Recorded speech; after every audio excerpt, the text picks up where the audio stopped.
Marcos 9, 38 al 50. Advertencia contra el pecado. Juan, uno de los 12 discípulos, le dijo a Jesús: Maestro, vimos a alguien que usaba tu nombre para sacar demonios de las personas. Pero nosotros le dijimos que no lo hiciera, porque él no es de nuestro grupo. Pero Jesús dijo: No se lo prohíban, porque nadie podría maldecirme después de haber hecho un milagro usando mi nombre. Quien no está contra nosotros, realmente está a nuestro favor. Les aseguro que Dios no se olvidará de premiar a quien les dé un vaso de agua solo porque ustedes son míos. Si alguien hace que uno de estos pequeños seguidores míos deje de confiar en mí, mejor le sería que le ataran al cuello una piedra enorme y lo tiraran al mar. Si lo que haces con tu mano te hace desobedecer a Dios, mejor cortarla. Es mejor quedarse para siempre sin una mano que tener las dos manos y ser echado al infierno, donde el fuego nunca se apaga. Si lo que haces con tu pie te hace desobedecer a Dios, mejor córtatelo. Es mejor quedarse para siempre sin un pie que tener los dos pies y ser echado al infierno. Si lo que ves con tu ojo te hace desobedecer a Dios, mejor sácatelo. Es mejor que entres al reino de Dios con un solo ojo, que tener dos ojos y ser echado al infierno, donde hay gusanos que nunca mueren y donde el fuego nunca se apaga. Dios va a purificar a todos como cuando purificamos las cosas con sal o con el fuego. La sal es buena, pero si deja de estar salada, ¿cómo podrán ustedes devolverle su sabor? Por eso, sean buenos como la sal, hagan el bien y vivan en paz con todos. Este pasaje contiene una serie de dichos extraños de Jesús. Parece que Marcos ha reunido estos dichos de diferentes momentos en la enseñanza de Jesús y los combina acá. Dichos tomados de diferentes contextos y reunidos acá, tomados de manera aislada. Estos dichos son difíciles de entender, pero creo que sí hay una idea principal, un hilo conductor acá, que unifica estos diversos dichos y les da coherencia. El tema central acá es que está llegando la guerra. Una guerra se está intensificando, una guerra en Israel, entre los que están comprometidos con la creencia de que Jesús es el Mesías y aquellos que están comprometidos con rechazar a Jesús como Mesías. Parece que los discípulos aún no ven que están envueltos en la guerra. Jesús busca despertarlos a esta cruel realidad. Estamos en tiempos de guerra. Hay que dejar de ser tan ingenuos. Hay que entender que la situación requiere medidas drásticas. En tiempos de guerra hay peligro, hay sufrimiento, hay escasez, pero hay que estar unidos. Hay polarización entre el bien y el mal. En tiempos de guerra hay explosión de maldad y de crueldad. Hay más tentación. Para los discípulos, poder seguir siguiendo a Jesús, para poder acompañar a Jesús en lo que viene, deben tener más claridad acerca de lo que está pasando. Deben ver las cosas como Jesús las ve. Es necesario que entiendan y acepten las estrategias de Jesús. Entonces, este conjunto de dichos de Jesús no las debemos ver como una colección suelta de ideas. Más bien, ellas conforman una secuencia de ideas que desarrollan el tema que estamos participando en una batalla. Para comenzar, Jesús parece observar que todo Israel está tomando partido sobre si la misión de Jesús es de Dios o no es de Dios. Juan comenta que algunos de ellos vieron a ciertas personas echando demonios en el nombre de Jesús. Juan piensa que solo los discípulos oficiales deberían emplear el nombre de Jesús.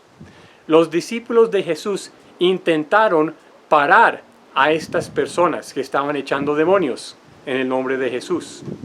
Juan pensaba que por no ser discípulos, de no ser de esos 12 discípulos oficiales escogidos por Jesús, que no deberían participar en la batalla contra el enemigo, librando a las personas de las garras del maligno. Pero Jesús no ve así las cosas. Jesús dice que cualquier persona que está echando demonios en el nombre de Jesús, tal persona realmente estaba honrando a Jesús. Tal persona no estaba hablando mal de Jesús. Tal persona no está buscando dañar ni oponerse a la misión de Jesús. Dice Jesús, quien no está contra nosotros, realmente está a nuestro favor. La visión de Juan era que la misión de Jesús era algo privado, algo personal, algo para algunos privilegiados. Pero la visión de Jesús es muy diferente. Jesús ve las cosas, que las cosas se están moviendo rápidamente a un enfrentamiento, un gran enfrentamiento trascendental entre Jesús y el maligno.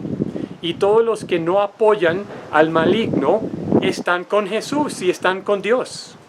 Y todos los que ayudan a los seguidores de Jesús, aunque sea con nomás darles un vaso de agua cuando tengan sed, Dios los recompensará. Los recompensará porque han apoyado la misión de Jesús contra el enemigo. Pero esa visión de Juan era equivocada. Como vimos en el pasaje anterior, la misión de Jesús no era para los que querían ser grandes, sino para los humildes. Tristemente, la iglesia de hoy en día está muy enferma con este síntoma que refleja Juan. La actitud de que solo nosotros somos los que debemos servir a Jesús. La actitud especialmente entre los líderes que la iglesia es su pertenencia, como pastores, ministros, misioneros, hablan de mi iglesia.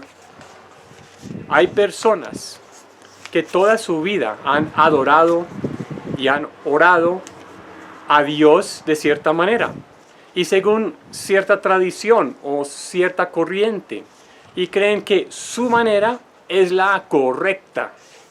Y posiblemente algunas maneras pueden ser mejores que otras. Pero en el mundo hay muchos seguidores de Jesús, que son seguidores sencillos, humildes, como niños. Jesús habla de estos seguidores suyos como estos pequeños seguidores míos. Cualquier líder o persona con mucha formación o con autoridad que excluya a uno de estos pequeños, que maltrate a uno de estos pequeños, que estorbe el crecimiento de uno de estos pequeños, que abuse su autoridad con respecto a uno de estos pequeños, o que sea culpable de desviar espiritualmente a uno de estos pequeños. Ese individuo tendrá que rendirle cuentas a Dios por la vida de tal pequeño que cree en Jesús. Esto nos da el enfoque correcto para entender lo que Jesús quiere decir. Acerca de cortarse la mano y el pie y de sacarse el ojo. Estos mandamientos de Jesús no son para tomarse literalmente. Creo que todos entendemos eso.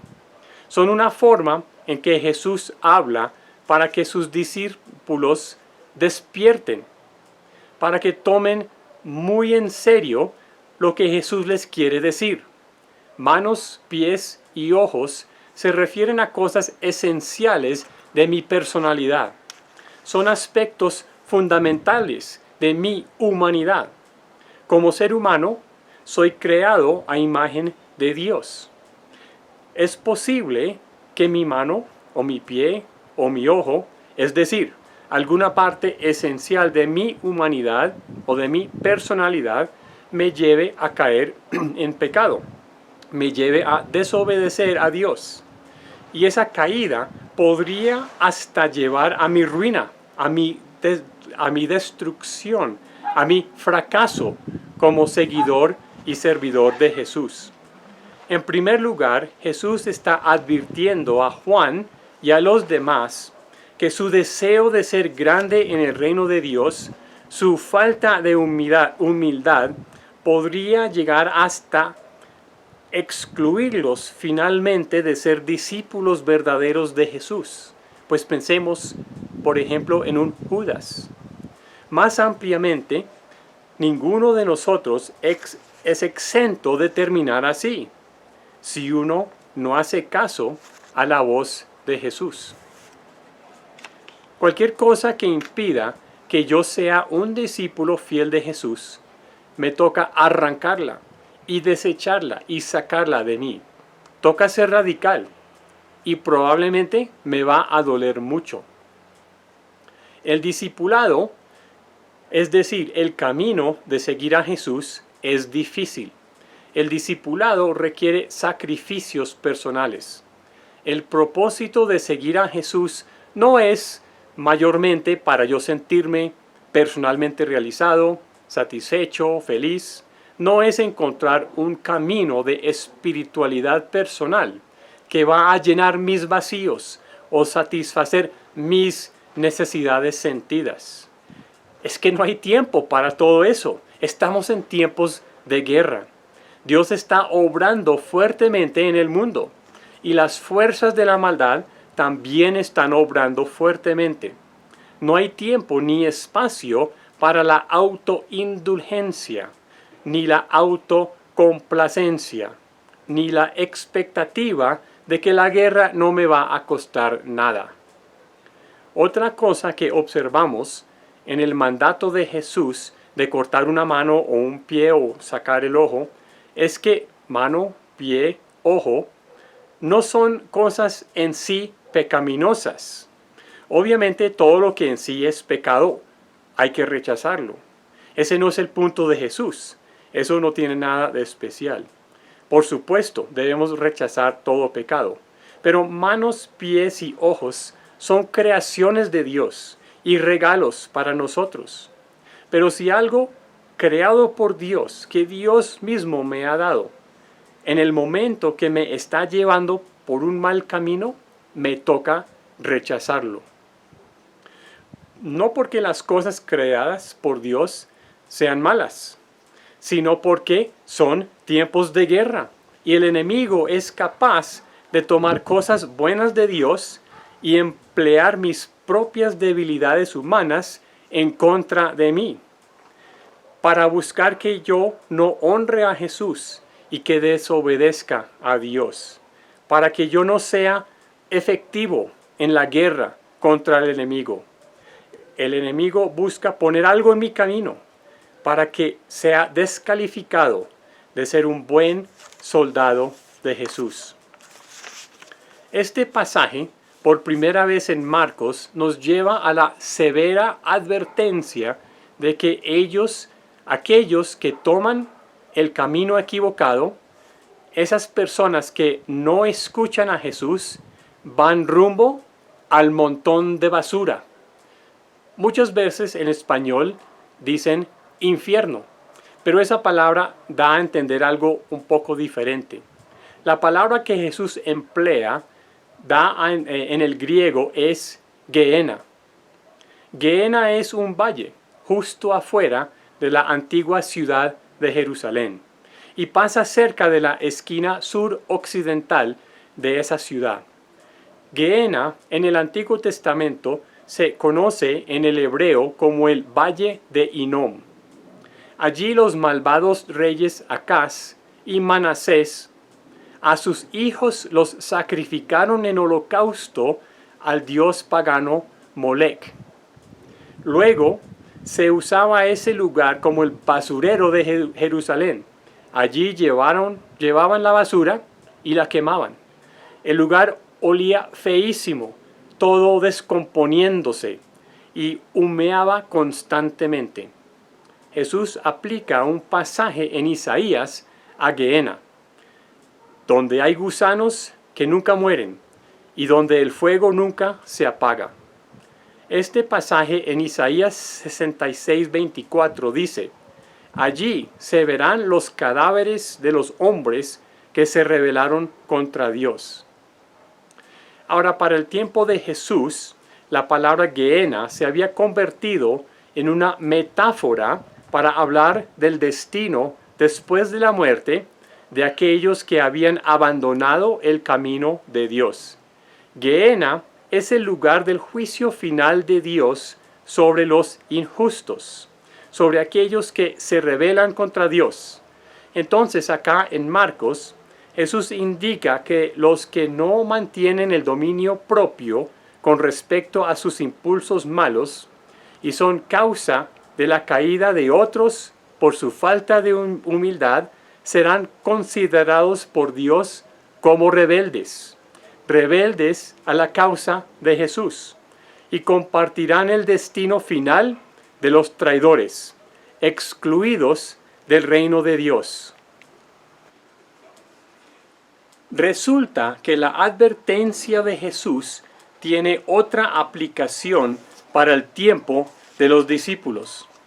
En la medida que se desarrolla este tema en Marcos y los demás evangelios, Jesús está advirtiendo a los judíos de su época, a mediados del primer siglo, que si ellos no se convierten en seguidores del camino del reino de Dios, al camino de la paz, y aceptan la enseñanza de Jesús y se someten a Él como Mesías, entonces la nación entera y la ciudad capital Jerusalén serán literalmente destruidas. Que la ciudad entera será convertida en una versión gigante de su propio montón de basura, maloliente y humeante. Para Israel, la alternativa al camino de la paz con Jesús el Mesías será una guerra literal con Roma, que dejaría en ruinas a esa ciudad. La advertencia personal para nosotros hoy es que no podemos ir con la corriente, haciendo lo que nos parezca. Estamos en tiempos de guerra. El reino de Dios está llegando. Es necesario sacrificar mucho. Lo contrario es arriesgar una ruina catastrófica. Jesús termina con una exhortación más para sus discípulos. Así como el fuego purifica, la sal también purifica. Ya se habló bastante acerca del fuego. Ahora se habla de la sal a los discípulos, siendo seguidores de Jesús. Se les llama a ser la sal del mundo, pero corren el mismo peligro que la nación de Israel en general. Si pierden su sabor salada, si se vuelven insípidos, se volverán inútiles para el reino de Dios. Serán inútiles en la causa de Jesús y no podrán seguir acompañándolo. Jesús es el Rey de la paz, trayendo el camino de la paz al mundo. Los seguidores del Príncipe de paz deben aprender a vivir en paz los unos con los otros y en paz con todos. Estamos en tiempos de guerra. El camino de la paz de Jesús está siendo atacado por todos lados, tratando como sea de seducirnos a dejar el camino y unirnos al mal. ¿Hemos aprendido la lección de la humildad con todos? ¿Estamos preparados para el campo de batalla? ¿Estamos caminando con Jesús?